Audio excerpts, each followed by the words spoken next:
जय माता दी। राधे राधे एवरीवन। आज की वीडियो में हम जानेंगे कि नवरात्रि में पूरे 9 दिन तक सुबह शाम हमें पूजा कैसे करनी है। तो देखिए, नवरात्रि में पहले दिन हम स्थापना कैसे करेंगे, पहले दिन पूजा कैसे करेंगे, उसका वीडियो पहले चैनल पर आ ही चुका है। अगले दिन हम पूजा कैसे करेंगे इसके विषय में अब हम जान लेते हैं। तो देखिए, नवरात्रि के दूसरे दिन सबसे पहले हम चौकी को साफ करेंगे। तो सारी चीजें हमें नहीं उठानी है, बस कुछ चीजें हैं जो हमें उठानी है और बहुत ही सावधानी से हमें चौकी को साफ करना है, क्योंकि पूरे 9 दिन तक हमें इसी चौकी पर पूजा करनी है। स्थापना के बाद हमें माता रानी की या किसी भी फोटो को हिलाना नहीं है।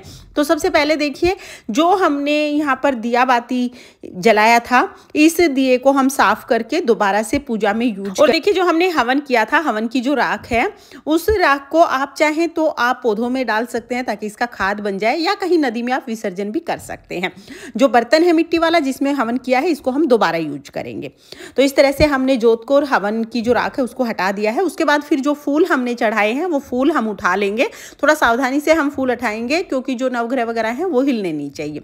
अब ये जो फूल है इनको पौधों में डाल दीजिएगा ताकि इनका भी खाद बन जाए। इसके बाद देखिए, जो चौकी है उसको हम आराम से साफ कर लेंगे। थोड़ा सा हम इसे अच्छे से साफ कर लेंगे। जो दक्षिणा, श्रृंगार का सामान, नवग्रह और जो मूर्तियां हमने स्थापित की हैं वो बिल्कुल 9 दिन तक ऐसे ही रहेंगी। अब हम दूसरे दिन की पूजा करेंगे। तो पूजा में सबसे पहले हम भाव रूप में सभी को छींटे लगा के स्नान करा देंगे। इसके बाद हम देसी घी का दीपक जलाएंगे। और देखिए, जनेऊ जो हमने चढ़ाया है और जो कलावा चढ़ाया है, वस्त्र जो चढ़ाए हैं वो पहले दिन ही हम चढ़ा देते हैं। हर रोज कलावा या जनेऊ चढ़ाने की जरूरत नहीं होती है। तो कलावा हम पहले दिन ही चढ़ा देंगे, बस जल के छींटे हमें लगाने हैं। उसके बाद हम तिलक लगाएंगे। तो रोली से हम सभी को तिलक कर देंगे। और आपको तो पता ही है कि नवग्रह की सुपारी हिलनी नहीं चाहिए, तो इसलिए नवग्रह जो हैं उनको हम अलग अलग से तिलक नहीं करते हैं। बस हम क्या करेंगे, या तो सूखी रोली समर्पित कर दीजिए या तो छींटे लगा दीजिए। इस तरह हम नवग्रह को तिलक कर देंगे। उसके बाद फिर हम तिलक के ऊपर अक्षत यानी चावल समर्पित करेंगे।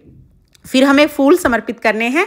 तो अगर आपके पास फूल हैं तो फूल समर्पित कर दीजिए, फूल नहीं है तो कोई बात नहीं, बगैर फूल के पूजा कर सकते हैं। इसके बाद फिर हम भोग समर्पित करेंगे। तो देखिए, भोग में आप पतासे समर्पित कर सकते हैं, मिश्री समर्पित कर सकते हैं, कुछ भी ना हो तो चीनी समर्पित कर सकते हैं, या कोई फल फ्रूट समर्पित कर सकते हैं। फिर हम साथ में ही जल समर्पित कर देंगे।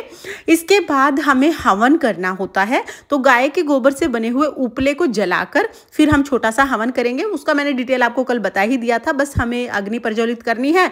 इसमें थोड़ा सा घी समर्पित करेंगे ताकि अच्छे से अग्नि जल जाए। फिर हम लौंग के 2 जोड़े यानी 2-2 लौंग एक बार में चढ़ा देंगे। इसके बाद जो भी भोग आपने चढ़ाया है ना, तो पतासे या मिश्री, वो हम अग्नि में ही समर्पित करेंगे, क्योंकि नवरात्रि में अग्नि में भोग समर्पित करते हैं तो सीधा मैया रानी को भोग मिलता है।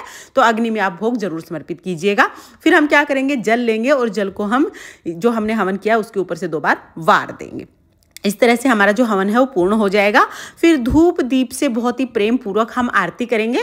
पहले गणेश जी की आरती करेंगे, फिर हम माँ भगवती की आरती करेंगे। तो बहुत ही प्रेम पूर्वक आरती करने के बाद हाथ जोड़कर पूजा में रही कमियों के लिए क्षमा याचना करेंगे और अपनी मनोकामनाओं को पूर्ण करने के लिए माता रानी से प्रार्थना करेंगे। इस तरह से दूसरे दिन सुबह हमें पूजा करनी है। जब आप आरती कर लेंगे उसके बाद हम जवारे सींच देते हैं। तो देखिए, पहले 2-3 दिन ना आप जल के छींटे लगा के जवारे सींचेगा ताकि आपके जवारे अच्छे से अंकुरित हो जाएं। फिर 1 लोटा जल हम सूर्य देवता को अर्घ दे देंगे। और जो भोग प्रसाद चढ़ाया है ये पूजा के बाद हम घर के सभी सदस्यों में बांट देते हैं। तो इस तरह से हमें दूसरे दिन सुबह पूजा करनी है। और शाम को हमें क्या करना है, शाम के टाइम हवन करना जरूरी नहीं होता है। तो शाम के टाइम हम क्या करेंगे, इसी चौकी पर शाम को हम दिया जलाएंगे। जो भी आपने फलाहार बनाया है वो फलाहार का भोग लगा दीजिए, नहीं तो मिश्री पताशे का भोग लगा देंगे और आरती करेंगे। तो शाम को हमें सिंपल बस भोग समर्पित करना है और आरती करनी है। इसी तरह से पूरे 9 दिन सुबह शाम हमें पूजा करनी है।